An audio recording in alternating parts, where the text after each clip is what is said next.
مشاهدينا الكرام، مشاهدي تلفزيون النهار في كل مكان، السلام عليكم ورحمة الله وبركاته. اللقاء يتجدد وبرنامج صدى النهار سنتناول في هذه الحلقة كل ما يدور عن الأحداث الأوروبية والدوريات الأوروبية، وأيضا متابعة أخبار الاتحاد السكندري ونتيجة طبعا الجمعية العمومية للاتحاد السكندري وتعيين رئيس جديد للنادي الاتحاد السكندري.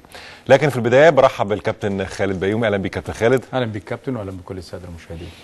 كما دعوانا دائما مشاهدينا الكرام، سنبدأ بالأخبار الخاصة بصدى النهار. الخبر الأول: أعلنت لجنة المسابقات برئاسة الأستاذ عامر حسين تعديل مواعيد مباريات دور الثمانية التي تقام بمشيئة الله يوم الأحد، ليكون لقاء نادي الزمالك والجونة في تمام الساعة 6 بتوقيت القاهرة، وأيضا الحرس الحدود مع النصر في استاد الماكس في تمام الساعة 8:30 بتوقيت أيضا القاهرة. دي المباريات التي تلعب في دور الثمانية. أما بالنسبة ليوم الاثنين بمشيئة الله 26 سبتمبر الشرطة مع إنبي في استاد الشرطة طبعا بالعباسية 6 مساء، والمقاولون العرب مع الإسماعيلي الساعة 8:30 بتوقيت القاهرة.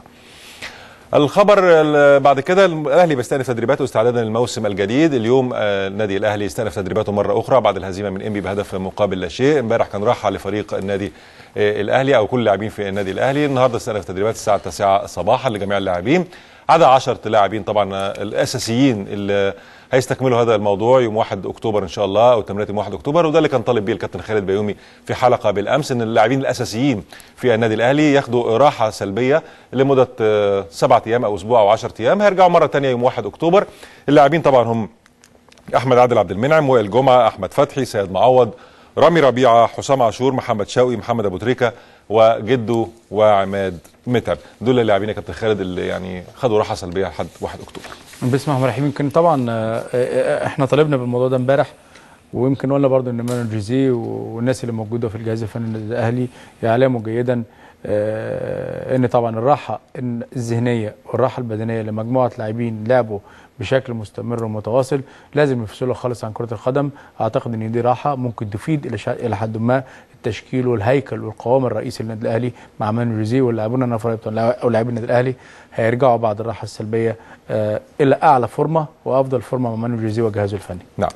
الخبر الثاني خاص بقطاع الناشئين في النادي الاهلي. كابتن عبد العزيز عبد الشافي ترك هذا القطاع وتولى القياده الفنيه الكابتن محمد عامر. ده تم بالتراضي بين النادي الاهلي والكابتن زيزو عبد العزيز عبد الشافي. كل التوفيق للكابتن محمد عامر في هذا المنصب الجديد.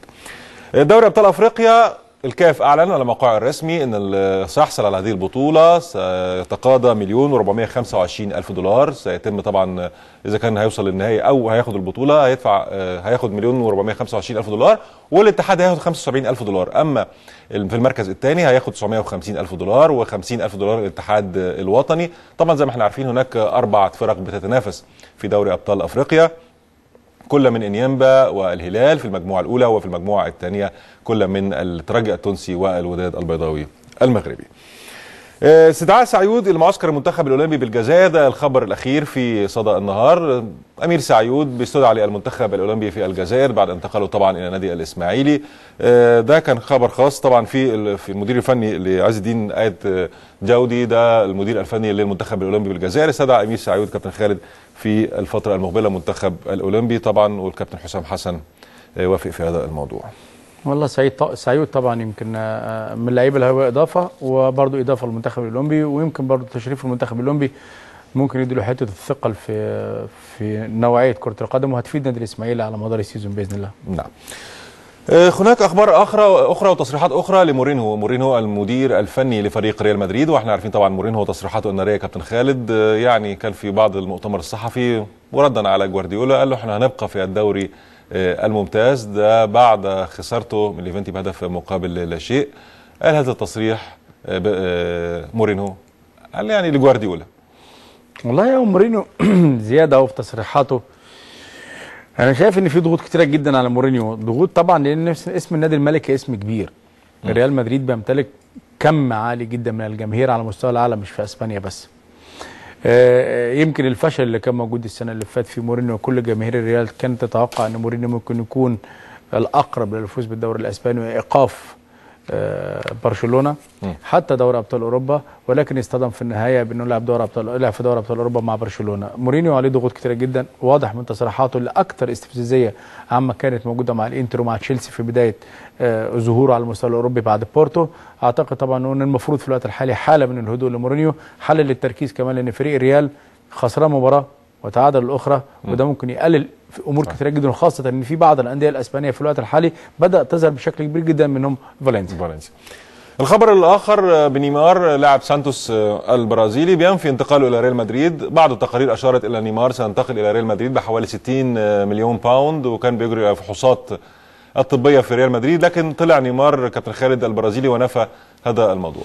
والله يمكن انا قلت لك كابتن تامر كتير ان نيمار انا شايف ان هو يعني حابب يروح برشلونه اكتر. 60 مليون يورو صفقه انا شايف ان هي غاليه جدا كمان على نيمار، يعني هو مش باللاعب الفذ قوي زي ليونيل ميسي مثلا او رونالدو، لاعب عنده امكانيات كويسه، بس مش 60 مليون يورو رقم مبالغ فيه.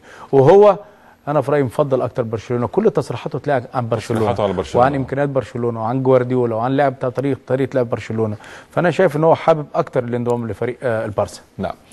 الخبر الآخر خاص بالكرة التركية، والاتحاد التركي عمل عقوبة على المشجعين، وقال اللي هيحضر المباراة كلها هيكون من النساء ومن الأطفال، حتى يعني ما نشوفش مدرجات خالية.